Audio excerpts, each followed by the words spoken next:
Andrew Obaje was strongly opposed to the resolution agreement. Unfortunately, we should pray for the repose of the soul of Andrew Obaje. It's unfortunate that he is late now. Relevant middlemen, both from Italy and Nigeria, and similarly Luigi Bisignani, already convicted in Italy.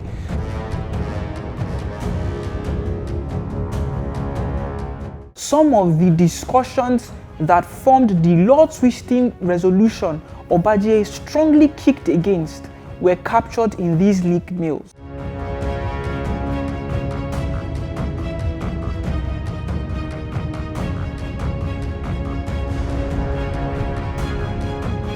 The relationship between Malabu and RDS subsidiary SNOD had frozen over several court battles and needed to be thawed. In a mail sent to Etete's Russian negotiator Eni and NAE, Shell's emissary, who is also a former MI6 agent, John Copleston, speaks of defrosting ties with Etete over lunch and iced champagne.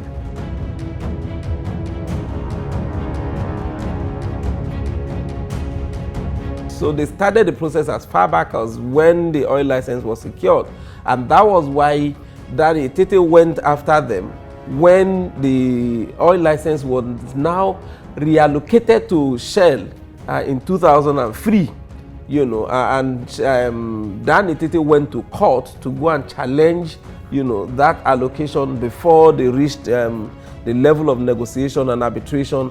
And it was then returned to Dan Etete in 2006. So everybody knew that it went back to Etete, and the discussion also started at that point in time.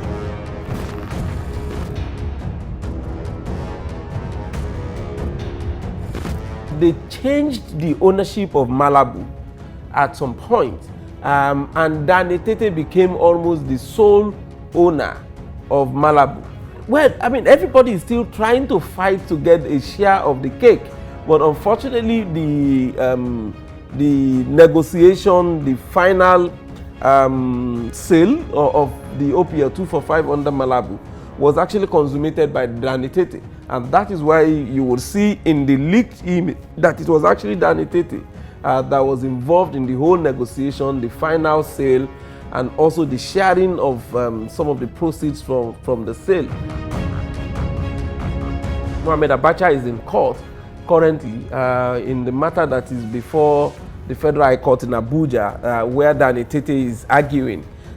So Mohamed Abacha is arguing that the sale done by Dan Etete under Malabu is illegal. By March 2010, a firm foundation was built and consent was sought from Peter Vosa, then Chief Executive Officer of RDS at The Hague in the Netherlands, to begin negotiations. Malcolm Branded, an executive board member of RDS, knew the Nigerian oil and gas terrain quite well. In a mail seeking Vosa's permission to begin negotiations, he said, Vosa gave his assent to the proposal to commence negotiation on March 23, 2010. The mail chain included executive committee members Martin Witzeler, Keith Ruddock, Beat Hess, and Simon Henry, the company's chief financial officer.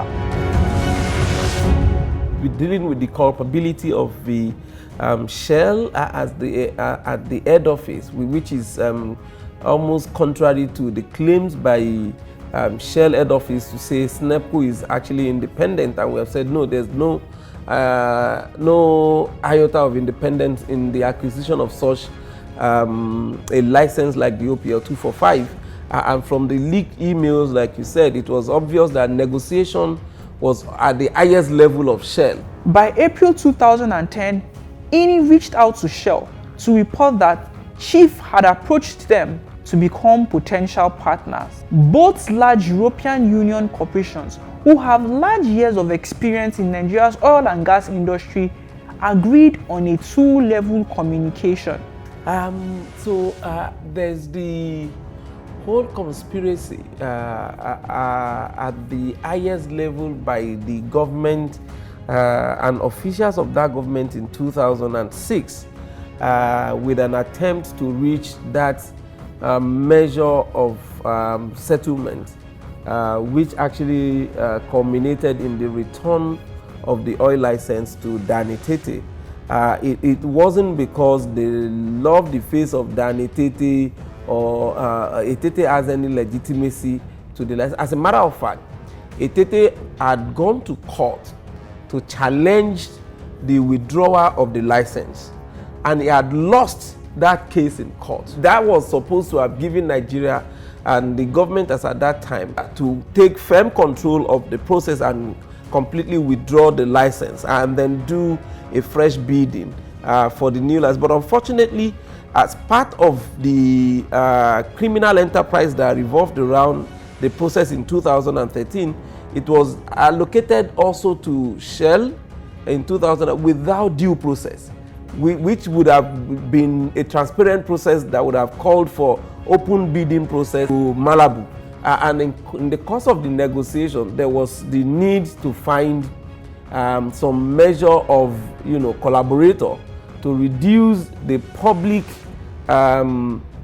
monitoring and also scrutiny of that process. I think that was what informed the involvement of ENI, because ENI had no business in the whole process. Shell had a Mint Group investment proposal ready by October of the same year. Vosa's theory of a possibility where NNPC was not part of the development of the block was etched into that proposal.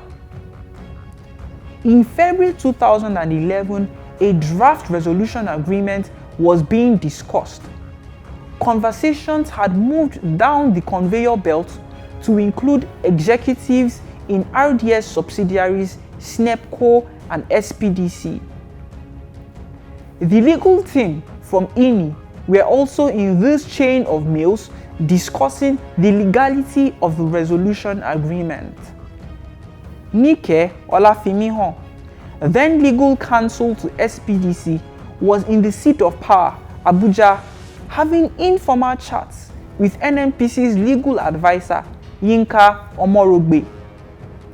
By March 2011, NNPC's legal right to back into the oil block in the future, arguments over the need for a stabilization clause, tax issues, and Malabu's corporate structure were threatening the best laid plans made by the two large European Union oil companies.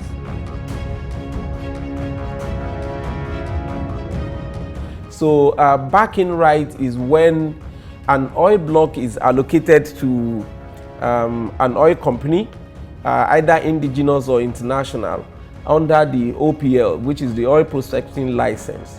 And after that, it is like the authority given for the oil company to prospect for oil in certain areas and locations.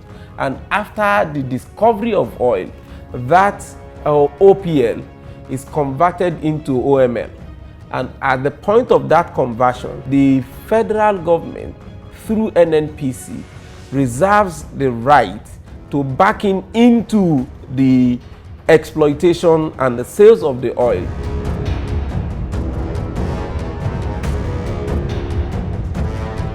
We have discovered that the total value of what Nigeria as a country would have gotten from the backing right is in the region of about $1.1 billion. And these, from our findings, is in tandem with the amount of bribe that was paid for the OPL 245. So what was done was to get Nigeria to remove that backing right, and then the value of the backing right is paid in advance by Shell and NAE to individuals rather than the country. So that was paid to Etete, Adoke, now Bayo Ojo also got his share of it, and all others, including officials of ENI, who allegedly got like $50 million from the deal in cash and then moved out of the country, allegedly moved out of the country. Earlier in February of the same year, Nike had met with Mohammed Adoke and received intelligence that NNPC were willing to bend on some of these issues. All of the hard work so far was threatened by Eni's inability to access Malabu's corporate records. By April, however, Eni had gotten over its cold feet.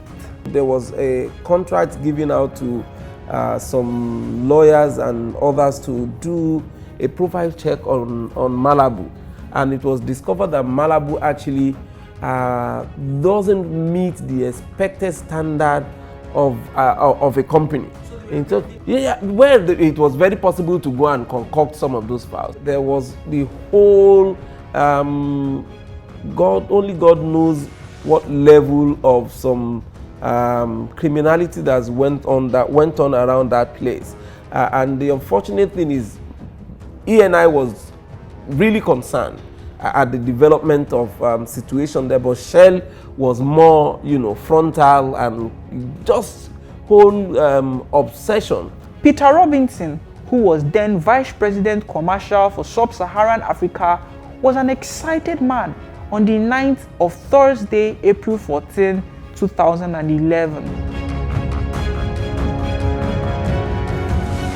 Based on the laws governing deep water and offshore oil exploration in Nigeria, which is the Deep Offshore and Inland Basin Act of 1999, the prospecting and mining license can only be held by either the NNPC or an indigenous oil company. The resolution agreement signed in April 2011 intentionally murdered this law and cheated the country of revenues that were worth a quarter of the country's budget.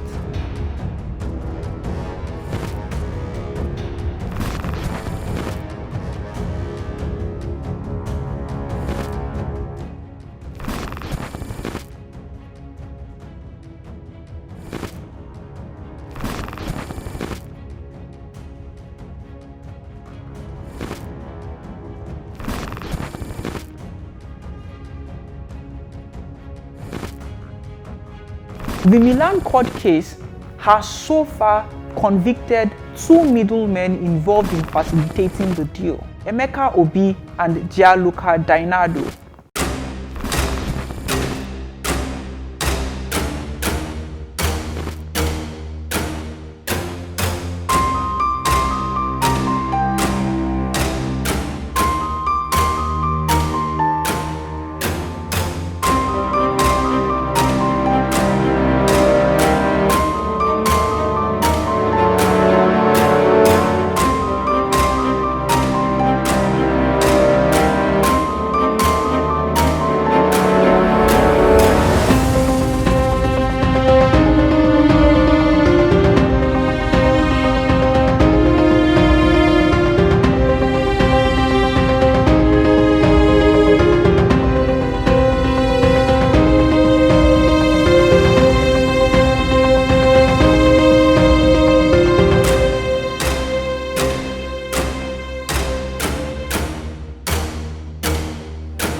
Two of the biggest companies of the world, Shell and Eni, are standing trial for a $1 billion corrupt deal in Nigeria for one of Nigeria's most valuable offshore oil drilling rights. This trial is momentous because no company the size of Shell has ever stood trial for bribery, nor has the sitting CEO of a company the size of NAE ever gone to trial for bribery. It's a landmark moment for the oil industry, who should really wake up to the costs of corruption and the consequences for doing shady deals like this one. This case is particularly interesting because of the depth of investigation by the Milan magistrate, and it reveals that this is not a case of one or two rotten apples doing a side deal. This is systemic corruption throughout the two companies, Shell and NAE. And things are still unfolding. I can tell you there will still be a whole lot of revelations that will still come up, and this is just also the beginning.